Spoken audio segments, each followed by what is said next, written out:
हे बघा बांधकाम विभागाची कार्यपद्धती. हे बघा की एकदम रोड कट आहे, याला साईड पट्टी नाहीच आहे. हे बघा इकडे खड्डा इकडे खड्डा, एकदम रस्ता कट्टाकट्टी आहे. मग असं काम होत असताना हे लोक लक्ष का देत नाहीत? बघा का, दाखवतो मी तुम्हाला. हे एकदम आता याच्यावरून चालत जाणारा माणूस कुठून जाणार आहे? चालत एखादा माणूस निघाला, एखादा व्यक्ती निघाला चालत, हे तो कुठून जायचा? हे खालीच पडणार आहे डायरेक्ट. मग याच्यासाठी या लोकांनी पर्याय काढला पाहिजे. या शेतकऱ्यांशी बोललं पाहिजे, किंवा पलीकडे हे थोडं भरून घेतलं पाहिजे. हा कॅनल आहे, हा नदीपात्रातून जे पाणी सोडतो त्याचा कॅनल आहे. हा कट आहे रोड. हा बघा, हा रस्ता कट आहे.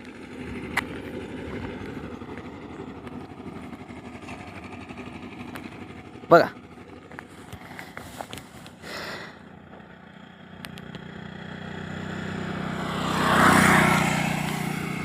हायवे अथॉरिटीचा नियम असा आहे की ज्यावेळेस आपण रस्ता करतो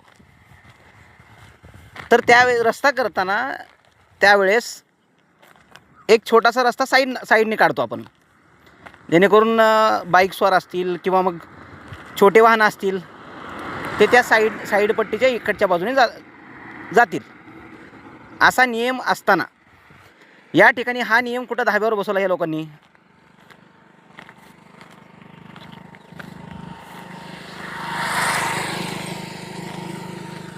हे बघा एकदम कट आहे एकदम. म्हणजे इकडे याच्या गाडी इकडे सरकली, एकदा टायर सरकला तर तो डायरेक्ट खालीच पडणार आहे. किंवा एखादी मोठी बस वगैरे या साईडने सरकली तर डायरेक्ट पलटी कॅनलमध्ये होणार. ही कॅनल आहे. हे असे रस्ते हे लोक करणार का, जेणेकरून जनतेचा जीव जाईल याच्यामध्ये?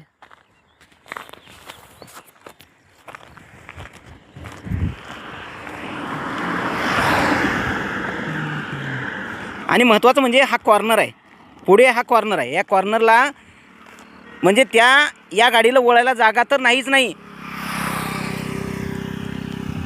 परंतु साईडने सरकणार कुठं? तो डायरेक्ट खालीच पडणार आहे. आणि हे बाबळी वाढलेल्या यांना कोण तोडायला, यांच्याकडे माणूस नाही. हे बघा